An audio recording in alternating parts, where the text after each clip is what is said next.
Okay, we are back for Unit 8, Day 2, Margin of Error in our statistics unit. What we're going to be doing is calculating the margin of error and the 95% confidence interval for the entire and sample populations. Okay, well, what does this mean? Okay, so make sure you're taking notes. What we mean by interval, or I mean margin of error, the interval in which the mean of the population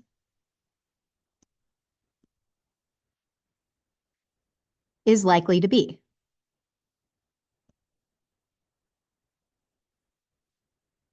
All right. Now, we do have a calculation for a margin of error. All right. So when we are doing this, hold on, I'm trying to get to something in here. There we go. All right. So what does ME stand for? So we have a formula for it. ME stands for a margin of error. Okay, and we have a formula. This is going to be 2 times. You see this SX here. Sometimes you may see it like this, okay, without the parentheses. But SX stands for the standard deviation. Now, sometimes they give you the standard deviation, or sometimes we will find it. So we'll talk about how to find it using calculators. You won't have to find it like by hand with the formula. The calculators will give it to you. And then what does N stand for? N stands for the sample size. Because we know in some of our populations, they're just too big that we have to have a sample for it. So the margin of error is basically how much it's off by, okay? How much the mean can be off by, like above that amount or even below that amount. All right. Okay, confidence interval. So what do we mean by a confidence interval? Well, when we create a confidence interval, it's basically something that it's in between. We can say with 95% confidence that the mean falls between the two numbers. I'm just going to use the number symbol there. Okay, so what we do is we take mu, all right, that's our mean, okay, that they give us. They say the mean of the data, all right, and so here we take it, and mu is the population mean, okay, of the whole population. X bar is the sample mean. And what we do is we take our sample mean and we basically, and the problem is we don't know the population mean. Okay, what it is, because we would have to test or sample the entire population. All right, and we could find a range of values. We take this margin of error and we subtract and we add it to the mean, and it basically it's going to lie somewhere in between those two numbers. It'll make more sense as we start doing it. So let's look at example 1. A grocery store manager wanted to determine the wait times for 30 customers in the express lines. He timed customers chosen at random, the mean for the sample. Okay, so this is mean for the sample, the 30 customers that they sampled, their mean is this 5.36, and the standard deviation, all right, is 1.83. Those are good things to highlight, underline, something like I did here. Okay, now some cases you're going to have to figure out the mean and standard deviation, but here they've given it to you. All right, so you don't actually have to plug in all these times that we've got. At a 95% confidence level, what is the approximate margin of error? Okay, so we have to figure out what is this margin of error, this ME. All right, so we're going to use the formula that we saw up here. Okay, so 2 times SX is the standard deviation, 1.83 over the square root of the sample size. Well, what was our sample size? I didn't highlight that, but if you said 30, you are correct. So the square root of 30. Okay, so we take a calculator All right, I'm just going to grab my TI-84 just because it's a little easier for me doing it this way. All right, now if you do want to plug it in like this, say alpha x, and we get the fraction bar. So we say 2 times 1.83, okay, divided by, and square root is if you say second x squared, all right, 30. You can do that in Desmos as well. All right, we're going to keep a couple decimal places. So, well, actually, this says round to the nearest tenth of a minute. So tenth is one decimal place. So we're just going to say 0.7. So the margin of error is 0.7. So what is the confidence interval for a 95% confidence level? Well, what we do, we use this formula up here. We take the mean. Okay, the mean is 5.36. Okay, one of the first things we do is we take 5.36. All right, 5, and I'm going to write this down so you can have it. We're going to add the 0.7. Oops. I need to say plus 0.7. There we go. So I get 6.06. All right. And then I'm also going to subtract, and you can do this in any order. You can subtract first or then add, but the smaller number goes on the left-hand side, the bigger number goes on the right-hand side. So hold on. I'm going to put this 5 so you know what we're doing, minus 0.7. So we're taking that margin of error and we're subtracting it 5.36, and then we're also adding it to 5.36. All right, so here we end up with the numbers 4.66 less than mu. All right, that's the population mean. All right, and 6.06, like that. All right, and our formulas has equals to, so we're going to put equal to. It can equal those two amounts on either side, but it's going to be somewhere in between them. Okay, and what is the meaning of the interval in terms of wait times for customers? So what this means is, because this is talking about like the wait time and it's in minutes, okay, so notice that the average wait time 95% of the time is between 4.66 minutes and 6.06 minutes. All right. Every now and then it may be a little less or greater than that, but for the most part, it's going to be between these two times right here. All right. Now we're going to keep going on. A consumer research group tested the battery life of 36 randomly chosen batteries to establish the likely battery life for the population of the same type of battery. Now, I'm going to stop here and ask you, what does 36 randomly chosen batteries mean? Okay, if you said the sample size, you are correct. So keep that in mind. That's our sample size. Well, what variable was that in our equation? That was N. All right. Now, the mean battery life was, and they already have X bar, so we know this is our X bar. This is our mean, 70.5, and the standard deviation of 9.5. Okay, and remember, standard deviation was SX, like this. Find the margin of error and the 95% confidence interval. So we're basically doing the whole thing that we just did in A and B. We're doing that all in one right here. All right, so here we go. First off, you got to find the margin of error. So it's going to be 2 times 9.5 over the square root of 36. All right, well, 2 times 9.5, I already know square root of 36 is 6. All right, so I'm just going to throw this in. All right, so 2 times 9.5 over 6. All right, so let's round this. I'm going to round this to 2 decimal places. That's the 100th spot. So 3.17. So, and if you think of this as plus or minus 3.17, because this is what I'm plus and minusing to the mean, 70.5. So here we go. We're going to say 70.5 minus this 3.17, and we get 67.33. Okay, and then we say the 70.5 plus the 3.17. Okay, and we get 73.67, like that. All right, so our confidence interval is between 67.33 and 73.67. This is the battery life in hours for each battery.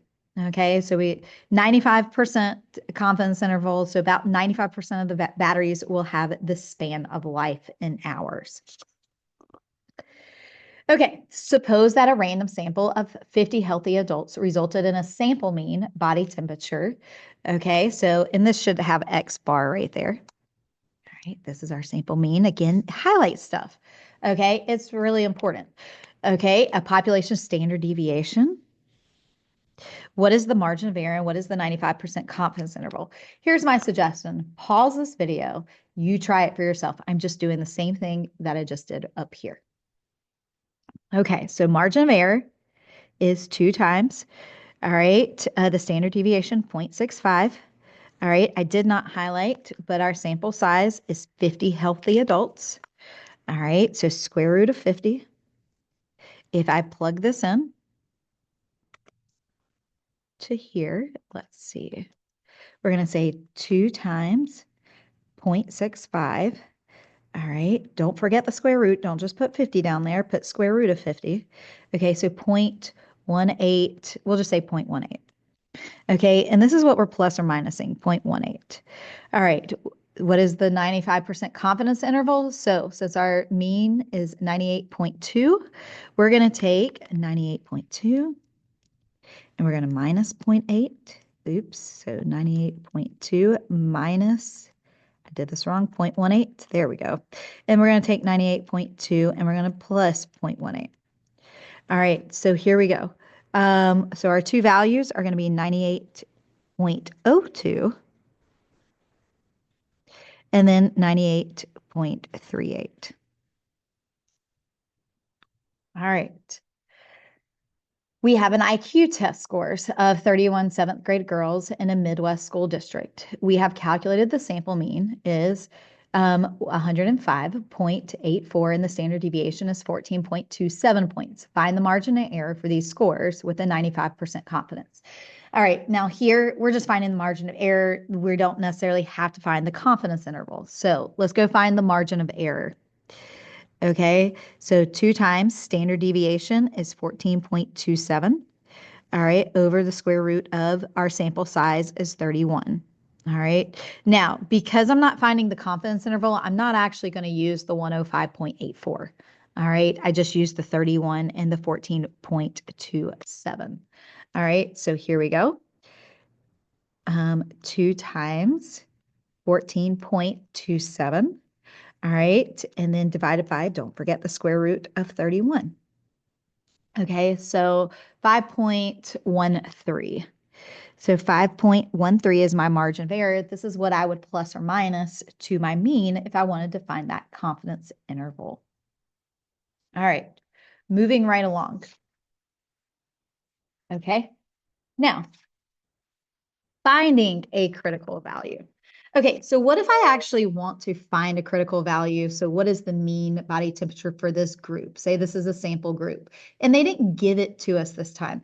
What am I going to do? All right, I'm going to teach you 2 different ways. I'm going to teach you in Desmos, as well as I'm going to teach you in the TI-84. So let's start here first. Now, I'm going to actually do it on my computer one. All right, I'm going to clear everything out. Now, watch these steps. What you do, if you want to put that list in, you hit Stat. We enter for edit.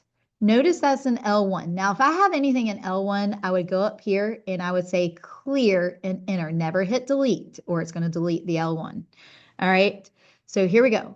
We're going to put in 97.73. All right, it's going to take a second. You put it in at the same time. Make sure your numbers are correct. Press enter after each time you put it in.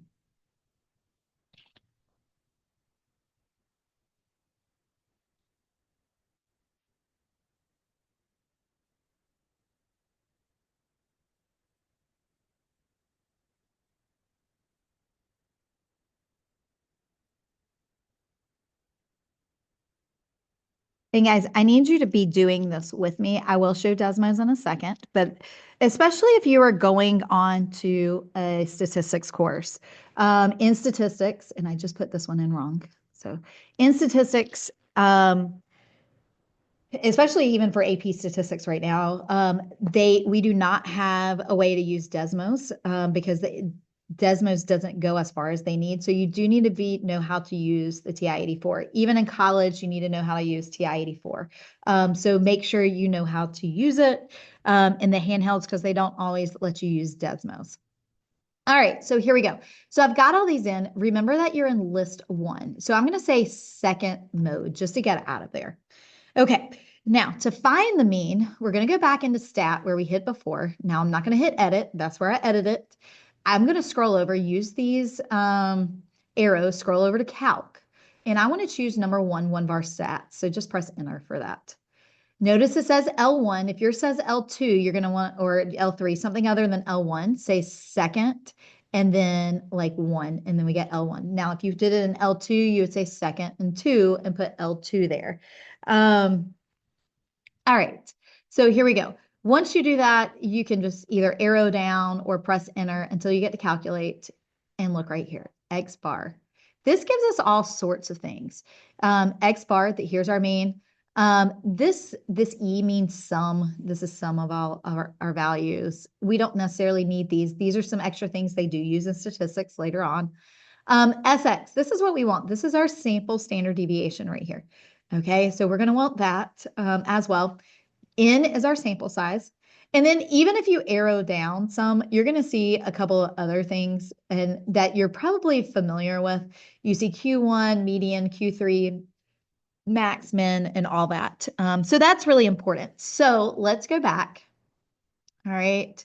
And so our mean was, oops, hold on 1 second. What is our mean? I lost our mean, so I got to go back up. There we go, 98.784. 98.784. So that's the mean of the sample of the 10 that they gave us. Now, what if we want, and let me get to Desmos. All right, what if we want Desmos? So like if you're trying to put this in Desmos, what you can do is we can do a table. If you hit this plus sign and hit table, we can type all of these in. So go ahead and type them in. Press enter after each one. Now, you need to double check that you're plugging it in correctly. If you're not plugging it in correctly, the answers are going to all come out wrong. All right.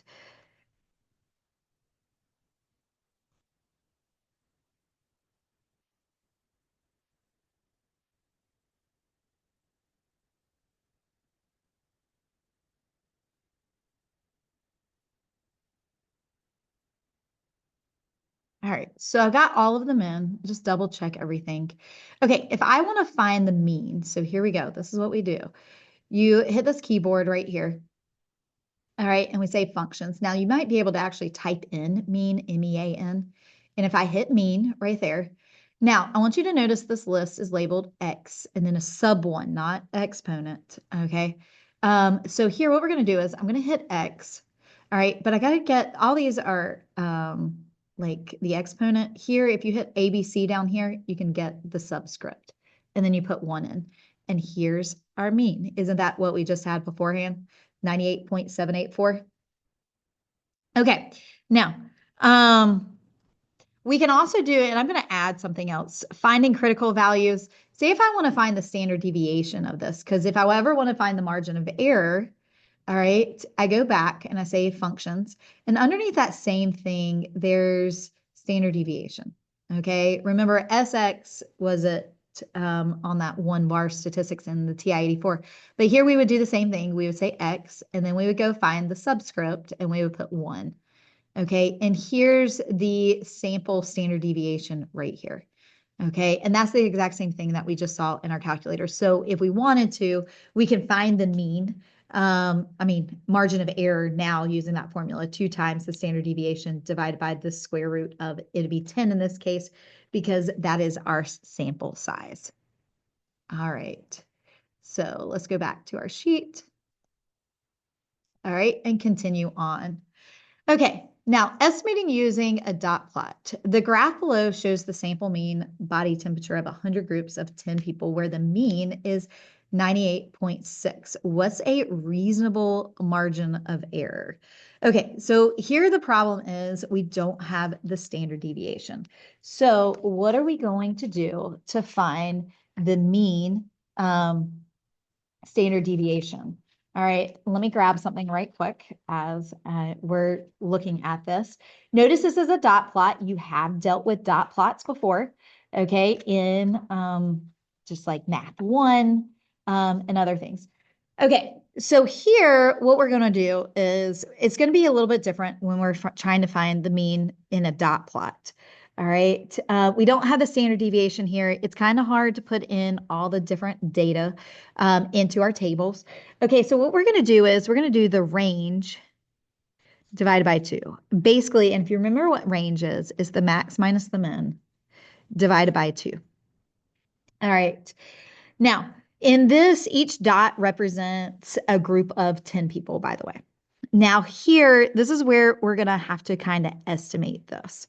All right, the max. The max is the highest dot. Notice I have 2 here. Now, right here, that's 99.1. So why don't we say that might be like 99.11? All right, and then minus, all right, the min. Okay, well, that slash is 98. So this is, let's just estimate like 97.93 or 4, something like that. And then we divide by 2. All right, so let's just use our calculator. All right, 99.11 minus 97.93, and then we divide that by 2. And we get 0.59. All right, and this would be our margin of error. Okay, and this is what we would add and subtract to our mean if they had given us the, well, actually they did give us the mean. If I was trying to find the confidence interval, I would add and subtract 0.59 to 98.6 to find that range of values with a confidence interval of 95%.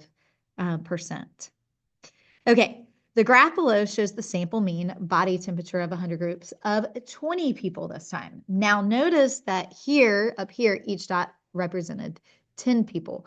Here we have 100 groups, but each dot represents 20. Well, what have you noticed about here to here?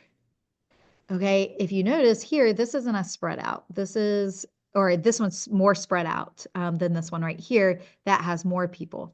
Okay, so let's look at the margin of error here. So we're going to do the same thing because I don't have the standard deviation. So we're going to do the range. We're going to do the max. All right, here it appears that the max, a little less than 99. So let's say 99, not 99, 98.97 minus, okay, the min, so 98.21 maybe, over 2. Okay, so let's go calculate that. All right, 98.97 minus 98.21, and then I divide that by 2, so 0.38. What happened to our margin of error here? Okay, it actually went down. All right, so here, when we're looking at these right here, and I know these are kind of small to look, let's compare dot plots and margin of error.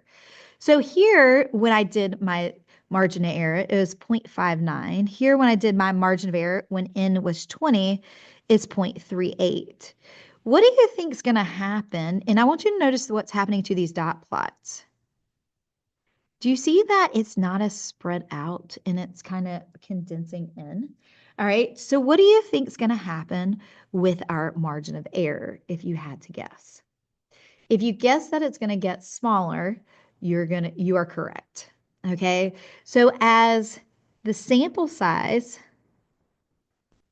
increases, the margin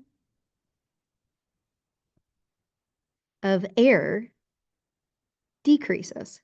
And this happens all the time. Think about it. The more samples that you sample or the more people that you interview, are you going to get a better result? Yes. So your margin of error is going to decrease, okay? And it's going to get smaller. Say you have 100 people, you only interview 5. Your margin of error is going to be big, but if you have 100 people, but you interview 50, your margin of error is going to decrease, okay? You're going to get closer and closer to that mean, to the actual value that it represents. Okay, so let's look at some of these.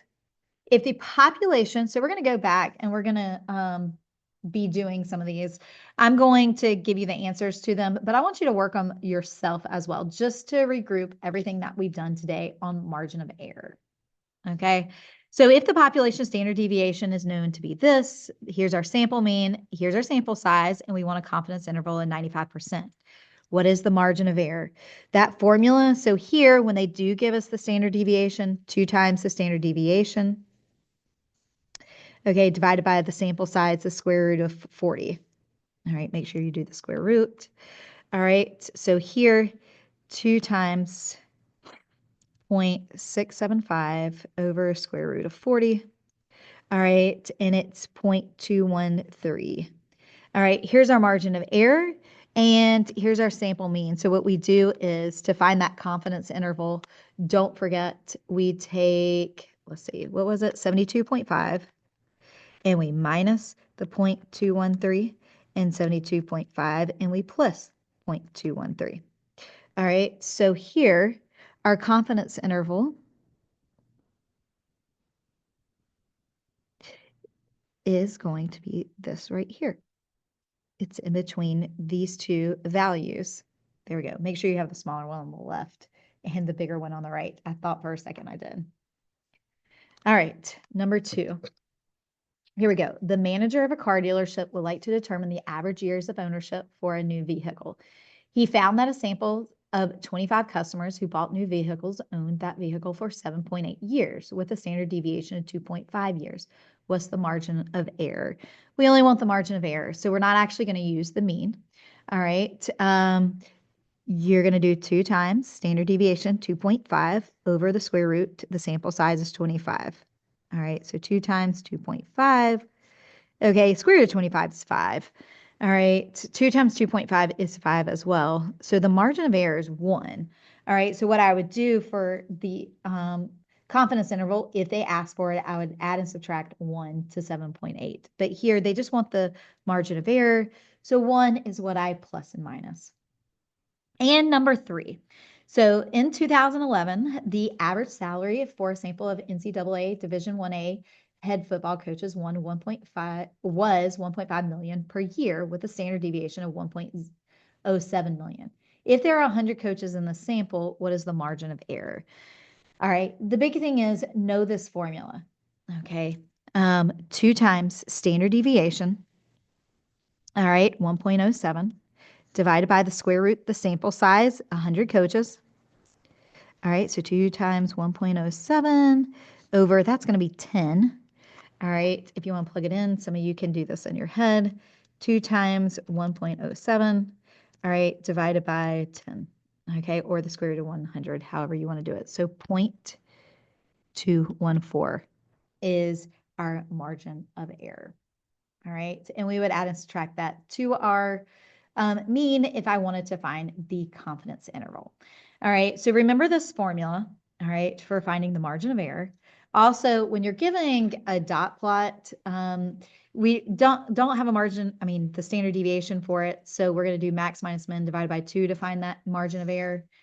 And also realize this, the bigger your sample size, the smaller your margin of error. All right, so that's one of the things that you need to get out of this as well. Don't forget to do your homework, review over this, and watch the video if you need to again. Thank you.